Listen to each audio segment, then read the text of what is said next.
Hello बच्चों, welcome to my YouTube channel Devika studies. तो बच्चों, आज की इस वीडियो में हम लेकर आए हैं क्लास 12 केमिस्ट्री के चैप्टर नंबर 8 एल्डिहाइड कीटोन तथा कार्बोक्सिलिक अम्ल के मोस्ट इम्पॉर्टेंट 7 सबसे महत्वपूर्ण अभिक्रियाओं को।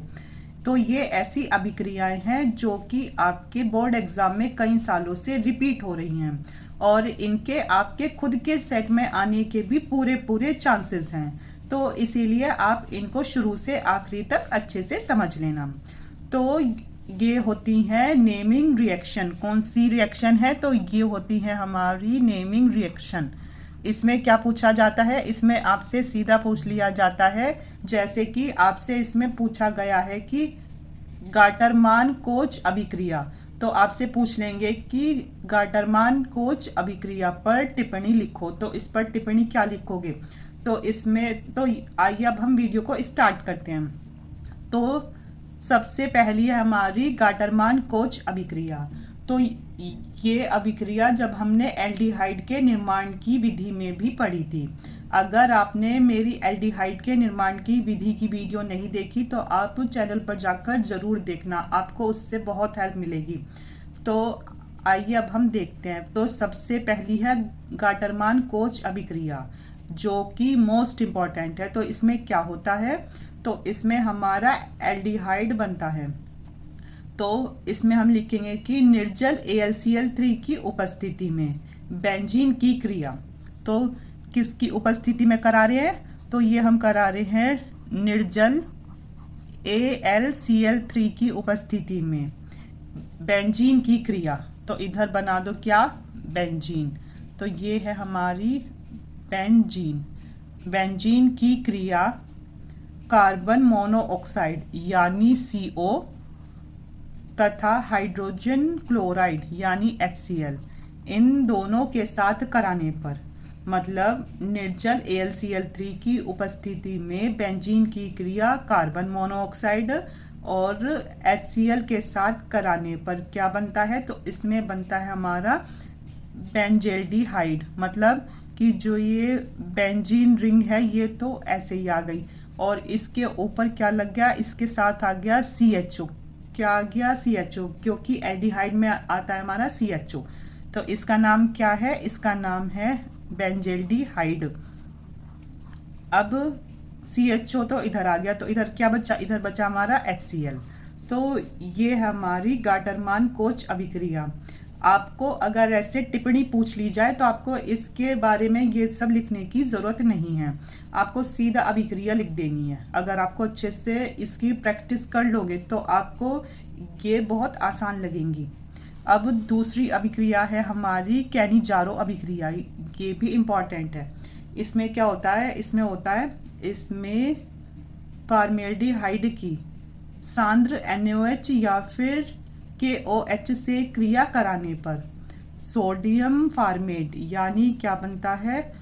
लवण और मेथिल अल्कोहल बनता है। किस किस की करा रहे हैं? इसमें हम करा रहे हैं फॉर्मेल्डिहाइड। तो इसका सूत्र होता है HCHO। तो ये क्या हो गया? तो ये हमारा फॉर्मेल्डिहाइड। आपको इनका नाम लिखना ज़रूरी है नीचे, ठीक है? तो ये हमारा फॉर्मेल्डिहाइड। और साथ में किसकी क्रिया करानी है? या तो सांद्र NaOH कर लो या फिर KOH। तो हम लेंगे यहाँ सांद्र NaOH की क्रिया। अगर हमने इससे कराई तो हमें मिलता है सोडियम फॉर्मेट। फॉर्मेट होता है HCOO और जो ये सोडियम है वो होता है Na। तो ये हो गया हमारा सोडियम फॉर्मेट। क्या हुआ? तो ये हुआ हमारा सोडियम फॉर्मेट। का क्या बनता है? तो इसका बनता है ये लवण। और साथ में क्या बनेगा इसके? और साथ में इसमें बनता है मेथिल अल्कोहल यानी CH3OH। क्या बना? CH3OH। अब हम इसे देखते हैं कि यहाँ H कितने हैं? 3 4 5। इधर है 5 H और इधर देखी जाए इधर 2 और 3, मतलब इधर 2 H की कमी है। तो अगर हम इधर 2 लगा देंगे तो अब हो गए हमारे 5 H और अब इसके हिसाब से कार्बन भी 2 हो गए। तो ये रे कार्बन 2 और ऑक्सीजन 2, ये रे 1, ये रहा 3 हो गए। तो 2 ऑक्सीजन ये रे और 1 ये रहा 3, ठीक है? तो ये हमारी कैनिजारो अभिक्रिया जिसमें हम फॉर्मेल्डिहाइड की सांद्र NaOH या फिर KOH से क्रिया कराने पर सोडियम फॉर्मेट और मेथिल अल्कोहल बनता है। अब तीसरी अभिक्रिया है हमारी श्मिट अभिक्रिया। तो ये भी मोस्ट इम्पॉर्टेंट अभिक्रिया है। कौन सी है? तो ये है हमारी श्मिट अभिक्रिया। इसमें क्या होता है? इसमें होता है कि सांद्र सल्फ्यूरिक अम्ल की उपस्थिति में, किसकी उपस्थिति में? तो इसमें होता है सांद्र सल्फ्यूरिक अम्ल की उपस्थिति में। तो इधर हम लेते हैं क्या?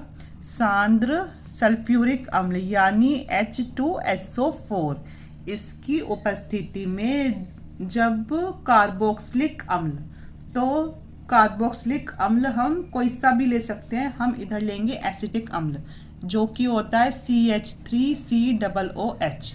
तो ये हुआ हमारा एसिटिक अम्ल। क्या है? तो ये है हमारा एसिटिक अम्ल। तो इसमें है कि सांद्र सल्फ्यूरिक अम्ल की उपस्थिति में जब एसिटिक अम्ल को हाइड्रोजोइक अम्ल के साथ गर्म करते हैं, तो गर्म कर लो इधर। अच्छा, हाइड्रोजोइक अम्ल क्या होता है? हाइड्रोजोइक अम्ल होता है N3H। तो ये क्या है? N3H है हमारा हाइड्रोजोइक अम्ल। कौन सा अम्ल? तो ये होता है हमारा हाइड्रोजोइक अम्ल N3H। अब इन्हें एक साथ गर्म करते हैं तो हमें मिलता है प्राथमिक एमीन। एमीन का सूत्र होता है NH2 और प्राथमिक का मतलब एक R यानी CH3। तो ये क्या बना? तो ये बन गया हमारा प्राथमिक एमीन। क्या बन गया? तो ये बन गया हमारा प्राथमिक एमीन बनता है। और साथ में तो यही अभिक्रिया क्या कहलाती है? तो इसे ही कहते हैं श्मिट अभिक्रिया। और साथ में इसमें N2 और साथ में मिलती है CO2। ठीक है, कैसे मिली?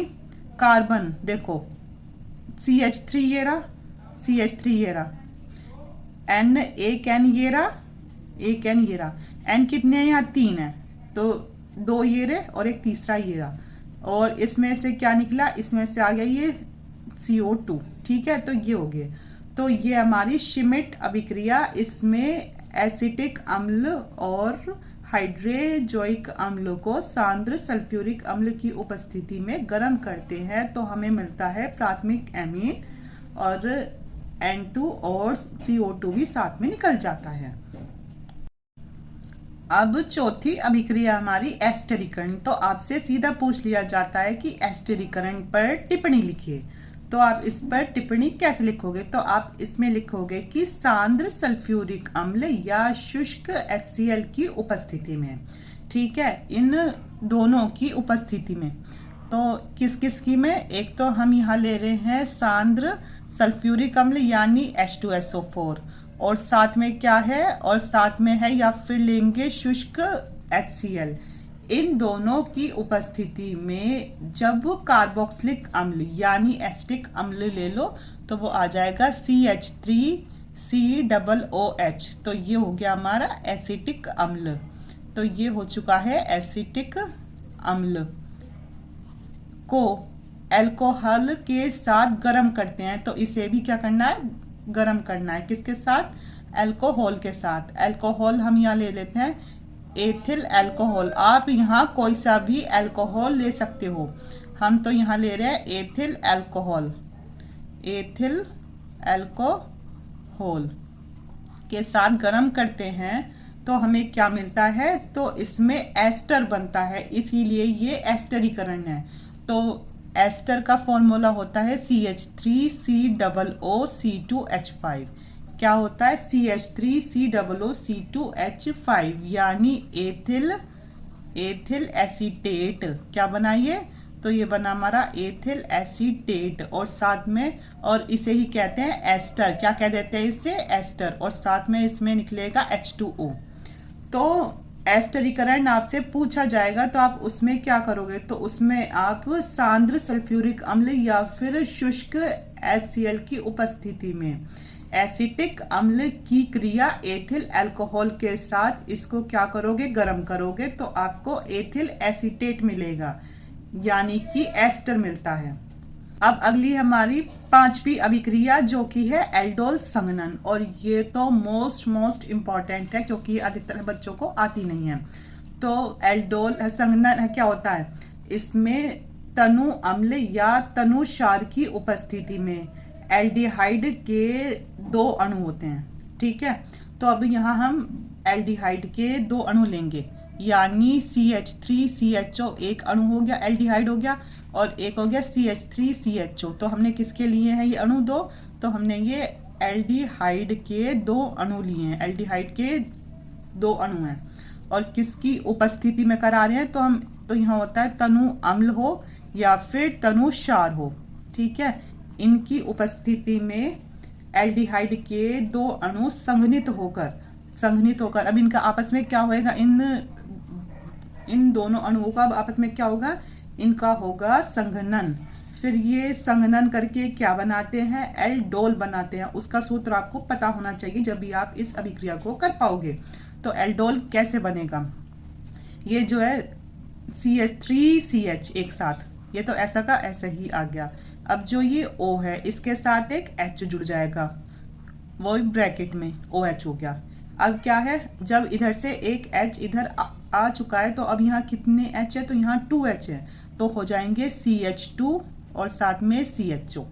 तो ये हमारा एल्डोल संघनन, तो इसे कहते हैं एल्डोल। ठीक है, तो ये इजी भी है अगर आपको ये पता है कि इसमें तनु अम्ल या तनु क्षार की उपस्थिति में एल्डिहाइड के 2 अणु लेते हैं। ठीक है, तो वो कौन से, CH3CHO ले लिए 2 अणु। अब ये इतना तो ऐसा ही लिख दिया कि CH3CH ऐसे ही लिख दिया, O है यहाँ। अब यहाँ H कितने हैं, 3 है, इसमें से एक H आ गया इसके साथ, है ना, ब्रैकेट में, तो आ गया हमारा OH। तो अब यहाँ कितने H बचे, तो यहाँ बचे हमारे 2H, तो हो जाएगा CH2CHO। तो ये है एल्डोल का सूत्र। आई होप आपको ये अच्छे समझ में आ गई हो। अब छठी हमारी क्लीमेंसन अपचयन, कौन सी है, क्लीमेंसन अपचयन। तो इसमें क्या होता है, इसमें होता है कि जिंक अमलगम का मतलब होता है पारा यानी Hg, और सांद्र HCl की उपस्थिति में। ठीक है, इन दोनों की उपस्थिति में। तो लो यहाँ एक तो लेना है हमारा जिंक अमलगम, जिंक का मतलब Zn, अमलगम का मतलब अभी ये बताया पारा यानी Hg, और साथ में क्या लेना है, तो साथ में लेना है इसमें सांद्र HCl। इन दोनों की उपस्थिति में जब एल्डिहाइड या कीटोन का अपचयन कराते हैं मतलब कि हाइड्रोजन से क्रिया करानी ही पड़ेगी। ठीक है, हाइड्रोजन से क्रिया करानी पड़ेगी, और इसके नीचे लिख दें हम क्या करा रहे हैं, अपचयन करा रहे हैं। ठीक है, किसका करा रहे हैं, एल्डिहाइड ले लो या फिर कीटोन ले लो।